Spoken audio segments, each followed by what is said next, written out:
guys, welcome back to my channel, Kemi's Corner. So today I'll be talking about culture shock. Yeah, there were so many things I experienced and I was like, wait, what? Yeah, so the first is, when you see two Germans talking and one of them happens to be a friend or someone you know, yeah? Just walk by, okay? It's either you give a smile and nod and just walk past. Don't bother trying to stop them, say hello. They will ignore you. I'm serious. Like, they'll ignore you. That's just it. Okay, the first time it happened to me, I was like, you know my friend? I kept on saying hello and I kept on talking. I'm serious. I'm not exaggerating. Those who live in Germany, please, you can testify. They kept on talking and I was like, hello, and I respected myself and I walked away. I realized, I got to know that they don't like to be interrupted. They don't like to be. Don't interrupt them, as in, because they might forget whatever they're talking about. Okay, just walk by. They don't hate you, but that moment is just the moment they want to express themselves. Whatever they're talking about, just let them be. Just walk by. Then when you see them later, you say hello or something. But at that moment, let them be. But we Africans know. You know how it is now. You know how it is. Yeah, we see each other and, oh, hello, you give yourself a hug, a kiss and all that. But here, they don't hate you, but I think they're more, I don't know, they're more to themselves. Like, okay, they're more principled. They're more, this is how my life is. As in, at this moment, I want this moment. At this moment, I want this moment. Do you get? As in, it was a big deal for me at the beginning, because I was like, why would I say hello to you and you just look, you won't even look at me. Some will look at you and they will keep talking and there's no smile, no, you won't see any reactions on their faces, nothing, and they just go, so, and they're looking at you and they're talking and you're like, what's happening here? So that's one culture shock that really moved me, but along the line. And I made a research. Yeah, I made a research. I got to know that most of them are like that, especially the older ones, not the younger ones anyways. The older ones are like that.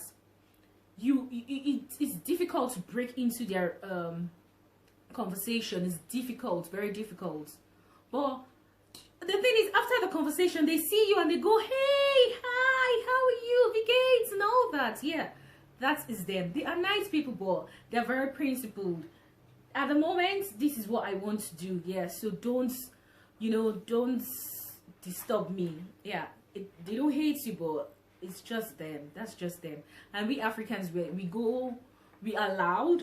One, two, we express ourselves. We are open. Let me just put it that way. We are open. We know how to express ourselves a lot. Like, how will I see my G and I'll just pass by because he or she's talking. Hello? Who you be? Like, who you be? So do you get, we're different, but we're all humans. People. Let me end it that way. Then another thing, the jobs here. All jobs are worth it. All jobs are valued. There's no one big man job or one small man job. No, there's nothing like that. The so-called mini jobs, yeah, like the mini jobs are like the waiters, the cleaning jobs, and jobs. In fact, they're just jobs you do for like 2 to 3 hours in a day. Some even do like, they're jobs you do for like 5 hours in a week, as in mini job, 5 hours in a week. Some 10 hours in a week. Do you get? They're usually no more than 30 hours or thereabouts. Yeah, but the hours in the week are very minimal. Yeah, so those are mini jobs, and the kind of jobs are just cleaning jobs. You do for 2 hours, 3 hours, and you get paid. Yeah, you get paid at the end of the month. Do you know how much a mini job costs per month? 450 euro. My Nigerian brothers and sisters, my Ghanaians, my Kenyans, wherever you are, please calculate or convert 450 euro to your currency. It's a lot. I did it. I remember when I first came here too. I did it. I did cleaning job I did it for Mondays to Fridays. Yeah, mine was Monday to Saturdays. 2 hours, just 2 hours, 2 hours every day, and I earned 450 euro. No, then it was 400 because they just increased it. Back then it was 400 euro.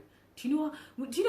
When they told me about it and I calculated it, then as in I converted it, I was like 80,000. Then back then it was 80,000 naira. I was like, you mean I'll be earning 80,000 naira just working 2 hours in a day? I was shocked. I was like, for real? Just working 2 hours in a day and I'll be earning 80,000 naira. I grabbed it. I did. Do you know what day?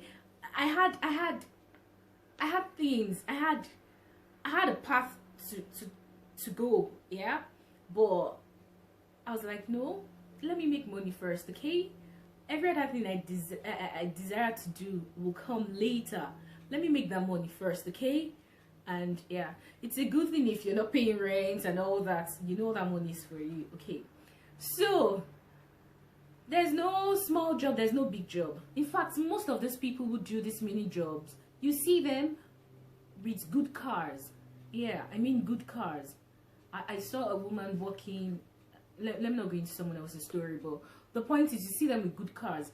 And another thing, those who work in bigger companies and all that, their bosses are relatable. You can have a conversation with them. In fact, you won't even know they are your bosses until they can walk past you, until they introduce you to them and oh, that's your boss and all that. You won't even know. They're not condescending on anyone. You know, they don't carry shoulders or they don't belittle anyone. They are themselves. And one thing about them, yeah, I remember when I worked in one of these clothing shops, yeah. Their leaders lead. No one comes to you like, do this, do this, do this, do this. No. They tell you, okay, this is how we're going to do it. They even do it with you. If they're not doing anything, I'm talking about their bosses now. If they're not doing anything, they don't just sit down. Like, okay, what's happening today? Have you finished? What's happening here? No, they don't do that. They'll rather get everything done. If they don't have anything doing, they look for who's not done. They help. They assist, you know. Let everybody finish on time. Teamwork. They are into teamwork. And I love that about them. I'm serious. I love that about them. I don't want to go into our Nigerian counterparts, yeah? You know how it is. Your guy, your madam and all that. You know how they treat people. But that was one interesting thing I really liked about their own kind of job here, and their bosses, their characters and all that. It was interesting to know that they do good jobs. Yeah, you know, they don't do all that. Okay, let me take for example a restaurant. The boss is there. There are a lot of guests. The boss won't sit down and shout on the waiters, oh, hurry up, we have a lot of people, you know. They won't do that. They would rather get up on their feet and begin to help too. That's the difference. That's what I noticed. I've been to restaurants and I've seen bosses coming to serve. Like, they come to serve you. They come to talk to you. They come to do that customer service thingy. Do you get? That's one thing I like about them. Yeah, they are very, when it comes to going all out, respectful and all that. I was like, wow. And they not respectful, sorry, teamwork. They are very good at teamwork. They love teamwork. Yeah. So another thing I realized was they don't laugh at people. They don't make fun of people. I think they learned this, or they teach them all this at a very young age. Like, you don't make fun of people. You don't laugh at people for no reason. You know how when we make grammatical blunders and all that, how we make fun of each other. They don't do that here. You don't see someone and begin to laugh at them because their head is big or their head is small, or you know how we post different things on social media, body shaming people. They teach them at a young age not to do that, and I really find that interesting. Like, I'm having a conversation with my kid and she's like, no. I'm like, okay, I'm sorry. Tickets, I love that about it.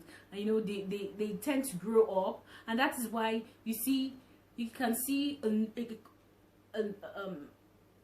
able person getting married to a disabled person, as in you find that a lot here.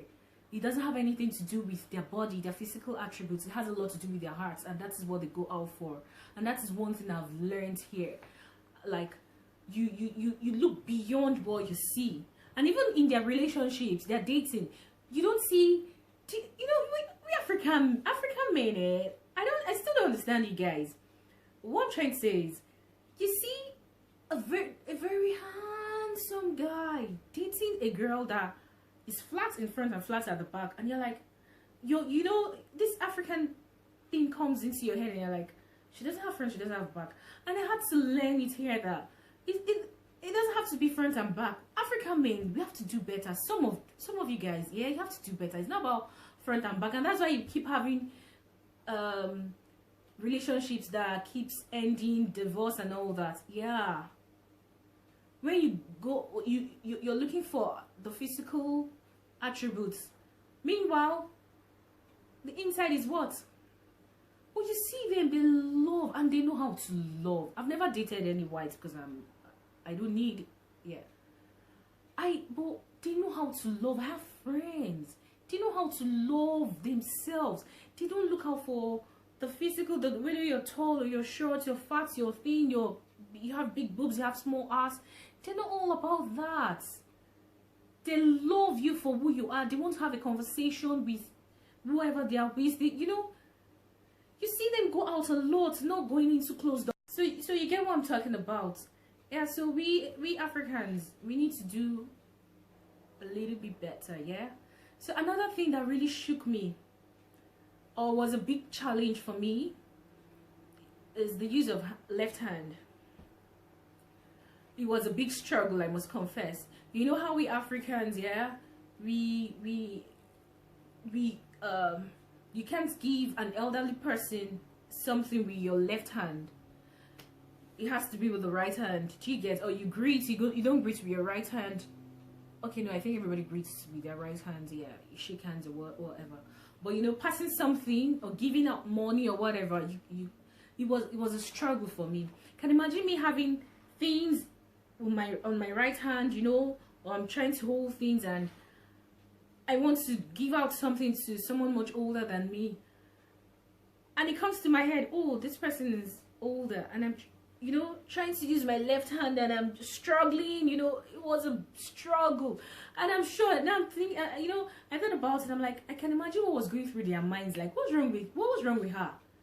Give it to me. You're trying to pass it on to your left hand to give it to me with your right hand. As in, it was a big struggle for me. I will not lie. I did it a lot, even at the shops, wherever. I'll bring out money with my left hand. Maybe I'm holding my bag well or something, or doing something, and I'll have to transfer, and they're waiting, looking at me like, hello, what's happening? That was really a big struggle for me. But I had to learn, and here they don't, you know how we stop our children in Africa from using left hand. Most parents do that, yeah. When they see their children using the left hand to write or do things, they're like, oh, no, don't use the left hand, use the right. Here, they make you know that both hands are good, left or right. There's no bad. As in, I had to think of it too. What would one say? Okay, the left hand is bad and right. I don't know. Whatever our forefathers, whatever their reasons were for not for choosing the right over the left hand. I don't know, really. I don't know, but it made my life more easy, yeah, using both hands. I don't have to think, oh, left, right, oh, old, young. Yeah, I don't have to think about that. Yes, another thing is living in Germany. I don't know about other European countries. I didn't make my research, but living in Germany, you have to be your own plumber, carpenter, electrician, technician, name it, whatever. Yeah, so in Nigeria, you walk into a furniture shop and you want to buy a sofa, okay?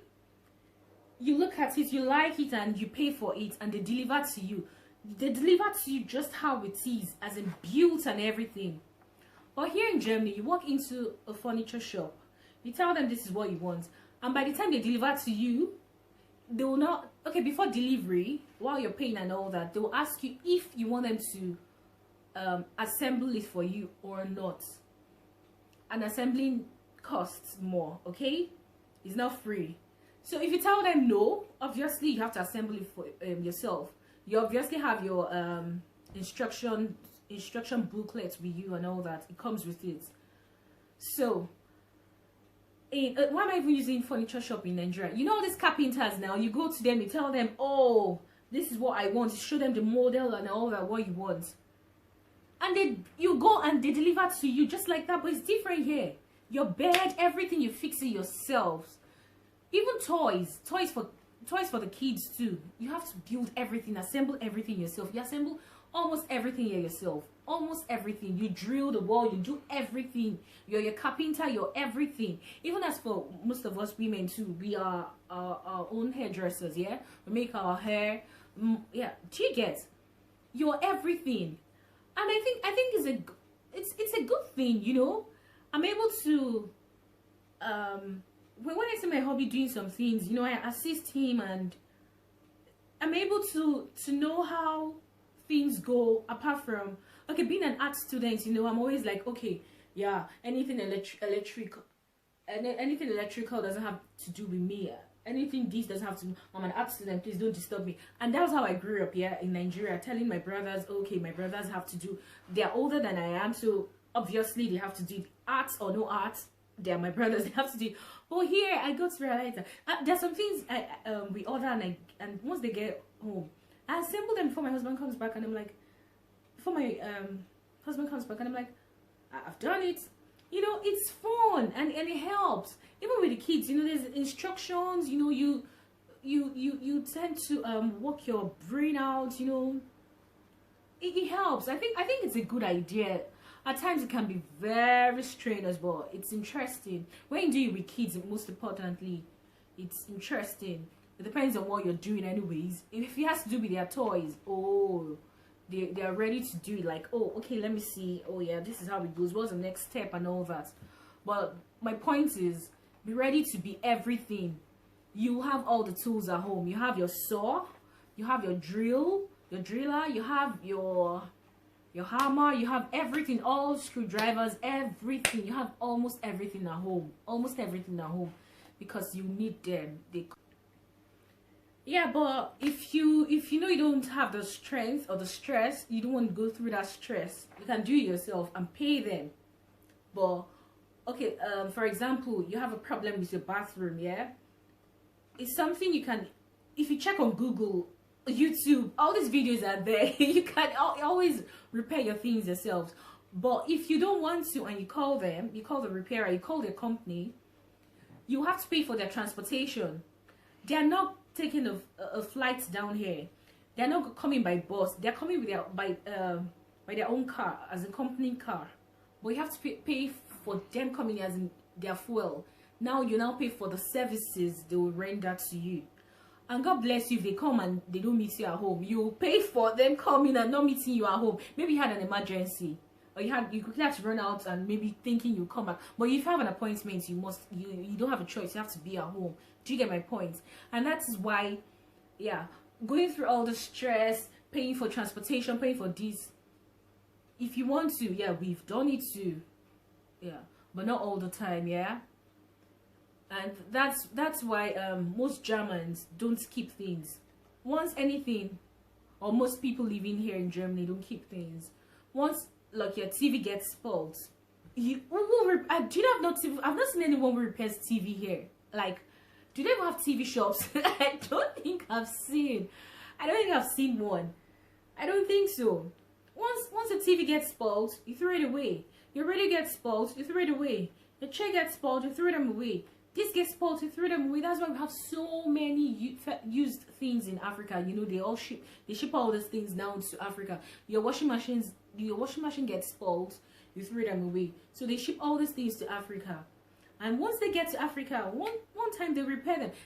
All these things are easy to repair. But the thing is, they cost more to repair or to be repaired. That's the problem. It's not like they can't repair them, but if you think you can. But another thing is you now have to open.